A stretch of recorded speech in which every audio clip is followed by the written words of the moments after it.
Ayan guys, ay gagamitin natin itong 9D shaver na nabili natin dito sa TikTok. Ayan guys.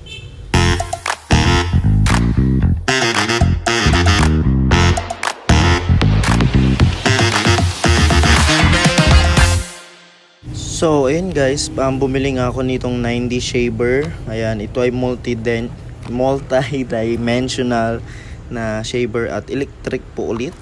At ito po ay nabili ko po sa TikTok. Katulad po nung dati na nabili ko sa TikTok. Pero yun, single lang.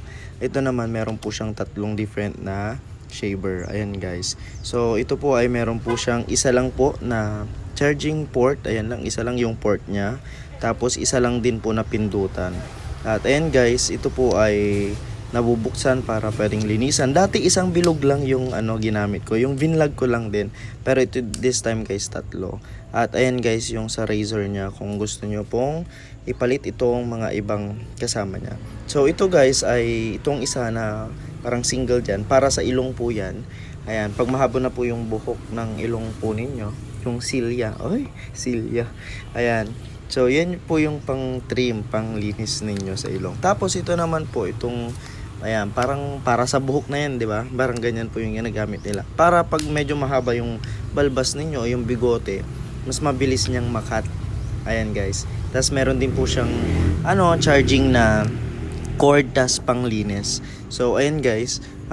I-shave ko lang to saglit itong bigote natin. Pero, hindi pa ako mag-shave sa ilong kasi, yan guys, kaka-shave ko lang din hindi pa naman mahaba.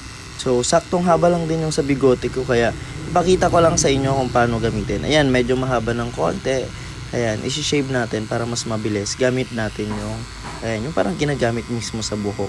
Ayan, kasi medyo mabilis niya pong maalis dyan Tapos, ayan, pag hindi niya na kayang ikat yan, kasi, parang limited. Hindi ko alam kung anong size lang, ilang centimeter yung niyan, yung kaya niyang maalis or magupitan na buhok. Kasi di ba malilit yun ang ngipin-ngipin na gumugupit.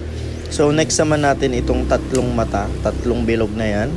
At yan naman yung parang panglinis. So yung mga naiwan na maliliit na mga buhok-buhok, yan na po yung kumbaga magfi-finish para maging malinis lalo yung ating pong pagkakabalbas sa ating mukha. Yan, pagkaka-shave sa ating mukha. Ayan, yung pagalis natin ng bigote tapos ng balbas. Ayan, so kung makikita nyo guys, di ba?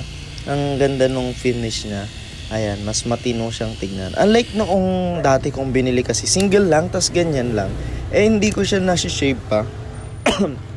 So, kahit mahaba yung bigoto nun, or yung balbas, parang nasisira na siya, parang napudpud at overcheese, hindi ko alam. Kasi hindi na rin, tumagal naman, pero hindi naman super tagal. Parang more than a month lang siya. Di syempre, kailangan natin laging mag-shave. At ganyan, ibabalik ko na lang din dyan sa lalagyan kasi wala naman akong lalagyan. So, ayun guys, ganito lang naman, hindi naman siya ganun kahirap gamitin and very easy to use at sakto affordable kaysa naman sa mga nabibili natin sa mall.